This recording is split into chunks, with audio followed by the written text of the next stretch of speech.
So wouldn't it be great? I mean, wouldn't it be great if you got to play to your strengths most of the time? If you could find a role where you play to your strengths for most of your working day. I mean, how cool would that be? Well, it'd be cool, but the research shows that actually very few of us manage to get to that place. In fact, if you ask this exact question, if you ask, what percentage of your typical workday do you spend playing to your strengths? If you actually ask people that question, what you get back is that less than 2 out of 10 of us actually get to play to our strengths at work.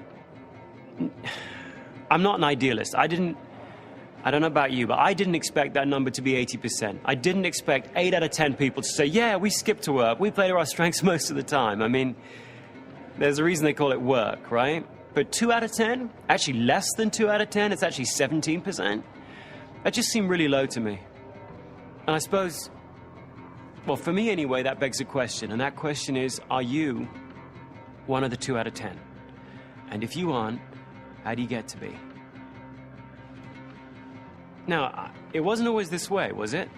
I mean, it wasn't always this way. When you were a kid, I mean, if you think back to when you were a kid, didn't you on some level kind of know instinctively what got you out of bed every day? You knew what classes you wanted to go to, or what teachers you wanted to hang out with, or what kids you wanted to go play with. You just knew instinctively what your strengths were, what strengthened you, and you kind of felt, maybe you couldn't articulate it, but you kind of felt that the world was going to wait for you, and one day you were going to pop out and your unique mark was going to be made on the world. And then sometime between then and now, some part of that childish hopefulness evaporates, doesn't it? It withers away, and we get to work and we're not really sure what our mark is anymore. Now, there's all kinds of reasons why that happens, why I think we lose touch with what our strengths are and what our contributions should be. We gotta fit in, we gotta do what our parents want us to do, we gotta get a job, we gotta pay the bills.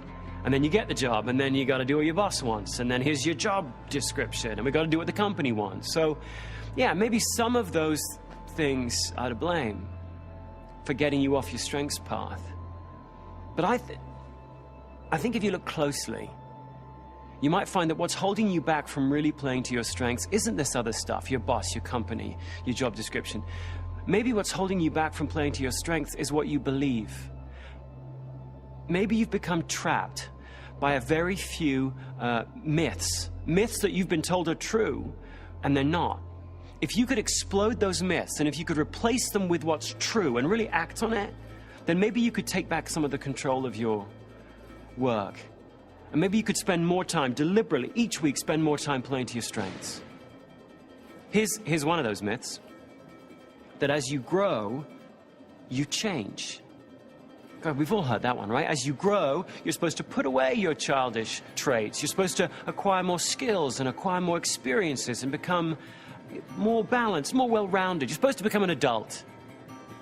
But the problem is, it isn't true.